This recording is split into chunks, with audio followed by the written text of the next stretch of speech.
Hi friends, நம்ம இன்றைக்கி என்ன பார்க்க போகிறோன்னா பாவக்காய் புளிக்குழம்பு பார்க்க போகிறோம். பாவக்காய் வந்துட்டு நான் இன்றைக்கி வட்டை ஷேப்பில் கட் பண்ணி எடுத்திருக்கேன். அதில் இருக்கிற விதையெல்லாம் க்ளீன் பண்ணி வச்சுருக்கேன். எண்ணெய் ஊற்றி அது கொஞ்சம் வதக்கி எடுத்துக்கிறேன். கசப்பு தன்மை போகிற அளவுக்கு வதக்கி எடுத்து வச்சுக்கிறேன் நான். அப்போ தான் சாப்பிட்றதுக்கு நல்லாயிருக்கும், குழந்தைங்க விரும்பி சாப்பிடுவாங்க. இப்போது குழம்புக்கு தேவையான பொருளெல்லாம் என்னென்னு பார்த்துக்கலாம். பூண்டு, வெங்காயம், தக்காளி, மஞ்சள்தூள், மிளகாய்த்தூள், மல்லித்தூள், உப்பு, ஒரு லெமன் சைஸ்க்கு கொஞ்சம் புளி கரைசல் எல்லாம் ரெடியாக எடுத்து வச்சுருக்கேன். இப்போது கடாய் வச்சிடலாம். கடாய் நல்லா ஹீட் ஆகட்டும். கடாய் நல்லா ஹீட் ஆனதும் கொஞ்சம் எண்ணெய் ஊற்றிக்கலாம். எண்ணெய் நல்லா ஹீட் ஆகட்டும். எண்ணெய் நல்லா ஹீட் ஆனதும் பூண்டு போட்டுக்கலாம். பூண்டு நல்லா பொன்னிறமாக வதங்குற அளவுக்கு வதக்கி எடுத்துக்கலாம். என்ன அப்போ தான் சாப்பிட்றதுக்கு நல்லாயிருக்கும் பூண்டு.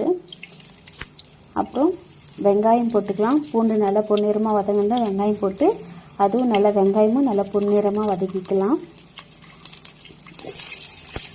கொஞ்சமாக உப்புதூள் சேர்த்துக்கலாம். அப்போ தான் நல்லா சீக்கிரமாக வதங்கும் வெங்காயம். இப்போது தக்காளி ஆட் பண்ணிக்கலாம். தக்காளி, வெங்காயம், பூண்டு இது மூணும் நல்லா பொன்னிறமாக வர அளவுக்கு நல்லா வதக்கி எடுத்துக்கலாம்.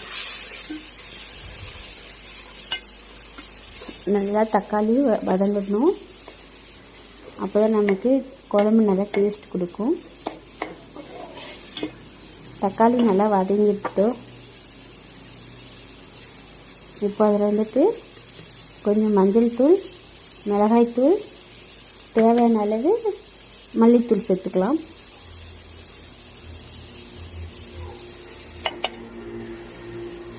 எல்லாமே நல்லா கலந்து விட்டுக்கலாம். நல்லா எண்ணெயில் வதங்கட்டும். நல்லா வதங்கினதும்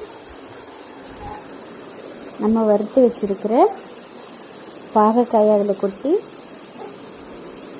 கலந்துக்கலாம். கூடவே புளி கரைசல் இருக்குது பார்த்தீங்களா, அதுவும் சேர்த்துக்கலாம். சேர்த்து நல்லா கலந்து விட்டுக்கலாம். எல்லாமே நல்லா மிக்ஸ் ஆகிற அளவுக்கு கலந்து விட்டுக்கலாம். தேவையான அளவுக்கு உப்பு சேர்த்துக்கலாம். போட்டு நல்லா கிண்டி விட்டுட்டே இருக்கலாம், இல்லைன்னா அடி பிடிச்சிரும். ஒரு சிலர் தண்ணி மாதிரி வைப்பாங்க, ஒரு சிலர் கிரேவி மாதிரி கெட்டி வைப்பாங்க. நான் பார்த்தீங்கன்னா இப்போ கிரேவி மாதிரி கெட்டியாக தான் வைக்கிறேன்.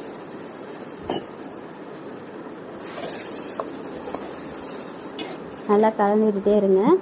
நல்லா கொதிச்சதும் நல்ல மணமாக வாசனையாக வரும். பச்சை வாசனை போய் நல்ல சூப்பரான வாசனை வரும், புளி வாசனை வரும் பாருங்கள். அப்படியே 2 பிளேட்டு சாதம் சாப்பிட்லாம் போல் தோணும். இந்த வீடியோ உங்களுக்கு பிடிச்சிருந்தா லைக் பண்ணுங்கள், கமெண்ட் பண்ணுங்கள், ஷேர் பண்ணுங்கள், மறக்காமல் சப்ஸ்கிரைப் பண்ணுங்கள். இது நீங்களும் செஞ்சு பாருங்கள். செஞ்சு சாப்பிட்டு எப்படி இருக்குன்னு கமெண்ட் பண்ணுங்கள். கூடவே பெல் ஐக்கானை கிளிக் பண்ணுங்கள் ஃப்ரெண்ட்ஸ். அப்போ தான் நான் போகிற வீடியோ எல்லாம் உங்களுக்கு நோட்டிஃபிகேஷனாக வரும். Thank you all.